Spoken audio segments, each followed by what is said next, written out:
오늘 하루 어떠셨나요? 직장에서의 회의, 친구와의 수다, 그리고 끊임없이 울려대는 메신저 알림들. 우리는 하루 종일 타인과 연결되어 있습니다. 그런데 이상하죠? 분명 즐거웠던 것 같은데 집에 돌아오는 현관문을 여는 순간 깊은 한숨이 터져나옵니다. 아, 이제야 살 것 같다. 어떤 이들은 이런 당신을 보며 걱정 섞인 목소리로 말합니다. 너무 집에만 있으면 우울해져. 사람들 좀 만나고 활동적으로 지내야지. 하지만 당신은 알고 있습니다. 나에게 가장 필요한 약은 시끌벅적한 모임이 아니라 오직 나만이 존재하는 이 고요한 방이라는 것을요. 놀라운 사실 하나 알려드릴까요? 당신이 집이라는 요새를 사랑하는 이유는 당신의 의지가 약해서도 사회성이 부족해서도 아닙니다.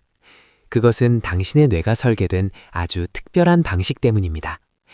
오늘 우리는 현대심리학과 뇌과학이 밝혀낸 혼자 있을 때 가장 완벽해지는 사람들의 뇌를 아주 깊숙이 들여다볼 것입니다. 왜 당신은 혼자일 때 에너지가 차오르는지, 왜 타인의 시선이 때로는 날카로운 가시처럼 느껴지는지, 그리고 당신의 그 고독이 얼마나 위대한 창의성의 원천인지 지금부터 낱낱이 파헤쳐 보겠습니다. 이 영상을 다 보고 나면 당신의 집순이 집돌이 기질은 고쳐야 할 단점이 아니라 축복받은 기질임을 깨닫게 될 것입니다. 우리의 뇌는 행복과 만족을 느끼기 위해 신경 전달 물질을 사용합니다. 여기서 외향적인 사람과 내향적인 사람의 결정적인 차이가 발생합니다. 바로 도파민과 아세틸콜린의 우선순위입니다. 외향적인 사람들의 뇌는 도파민 시스템에 매우 민감하게 반응합니다. 도파민은 새로운 자극, 모험, 사회적 보상을 받을 때 분비되는 쾌락의 호르몬입니다. 이들에게 밖으로 나가는 것은 도파민을 사냥하러 가는 것과 같습니다.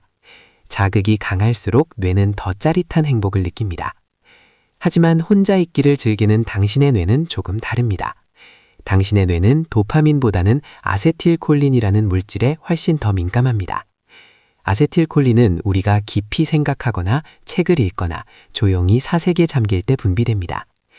도파민이 짧고 강렬한 불꽃놀이라면 아세틸콜린은 은은하게 오래 타오르는 촛불입니다. 내향적인 사람들은 외부의 자극이 너무 강하면 도파민 과부하로 인해 오히려 불쾌감을 느낍니다. 대신 혼자만의 공간에서 좋아하는 일을 하며 아세틸콜린을 얻을 때 뇌는 가장 안정적이고 깊은 만족감을 느낍니다. 당신이 집에서 차를 마시며 창밖을 보거나 좋아하는 게임을 하며 보내는 그 시간은 단순히 시간을 때우는 것이 아닙니다. 당신의 뇌는 지금 아세틸콜린이라는 보상을 통해 에너지를 충전하고 뇌세포를 정화하고 있는 중입니다. 심리학의 거장 한스 아이젠크는 인간의 피질 각성 수준에 주목했습니다. 결론부터 말하면 혼자 있기를 좋아하는 사람들의 뇌는 기본적으로 이미 각성된 상태입니다. 이게 무슨 의미일까요? 쉽게 말해 당신의 뇌는 평소에도 에너지가 80% 이상 차 있는 상태입니다. 조금만 외부 자극이 더해져도 금방 100%를 넘어 과부하가 걸립니다. 사람들이 많은 곳에서 기가 빨리는 느낌이 드는 이유는 당신의 뇌가 이미 풀가동 중인데 타인의 목소리와 시선이라는 추가 데이터가 쏟아져 들어오기 때문입니다. 반면 외향적인 사람들의 뇌는 기본 각성 수준이 낮습니다. 에너지가 20에서 30% 정도만 차 있는 상태죠. 이들은 밖으로 나가서 자극을 받아야만 비로소 살아있다는 느낌의 최적 각성 상태에 도달합니다. 그래서 당신이 주말에 약속을 거절하고 집에 남는 것은 사회적 기피가 아닙니다.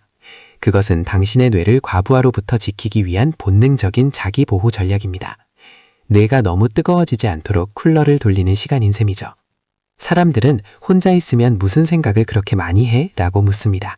그 질문에 대한 답은 현대 뇌과학의 디폴트 모드 네트워크에서 찾을 수 있습니다. 우리 뇌는 아무런 구체적인 활동을 하지 않고 휴식을 취할 때 오히려 더 광범위하게 활성화되는 구역이 있습니다. 바로 이 DMN입니다.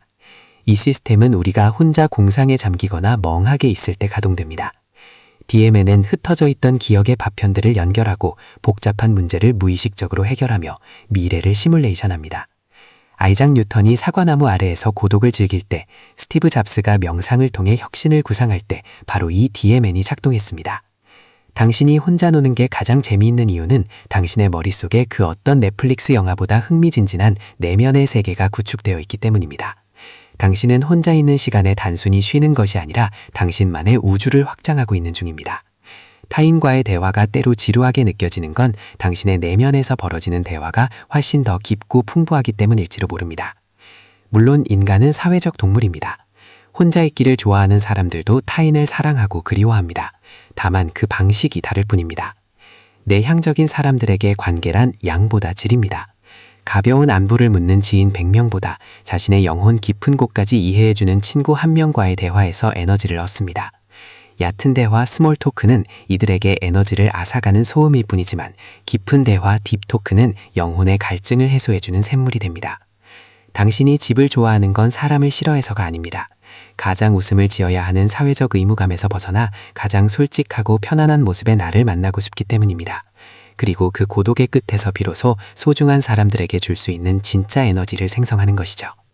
이제 다시 물어보겠습니다. 주말에 집에만 있는 당신, 정말 문제가 있는 걸까요? 아니요. 당신은 그저 당신의 뇌가 가장 행복해하는 환경을 스스로 제공할 줄 아는 현명한 사람일 뿐입니다. 당신은 아세틸콜린의 평온함을 사랑하고 자신의 내면 세계를 탐험할 줄 알며 뇌의 각성을 조절해 자신을 지킬 줄 아는 감각적인 사람입니다. 세상이 당신에게 밖으로 나오라고 소리칠 때 당당하게 대답하세요. 나는 지금 내 안의 우주를 여행하는 중이야 라고요. 고독은 결코 외로움이 아닙니다. 고독은 당신이라는 나무가 깊게 뿌리 내리는 시간입니다. 뿌리가 깊은 나무일수록 더 높은 하늘을 향해 자랄 수 있듯이 당신의 혼자만의 시간은 당신을 더욱 단단하고 아름다운 사람으로 만들어줄 것입니다. 오늘 밤 당신의 소중한 안식처에서 아무런 죄책감 없이 행복해지시길 바랍니다. 당신의 뇌는 지금 그 평화로운 시간을 간절히 원하고 있으니까요. 심리학은 당신의 편입니다. 당신이 가장 편안한 그곳이 바로 당신의 정답입니다. 오늘 이야기가 당신의 마음에 작은 위로와 이해가 되었다면 구독과 좋아요로 응원해주세요. 여러분이 집에서 혼자 보내는 시간 중 가장 행복한 순간은 언제인가요? 댓글로 들려주세요. 감사합니다.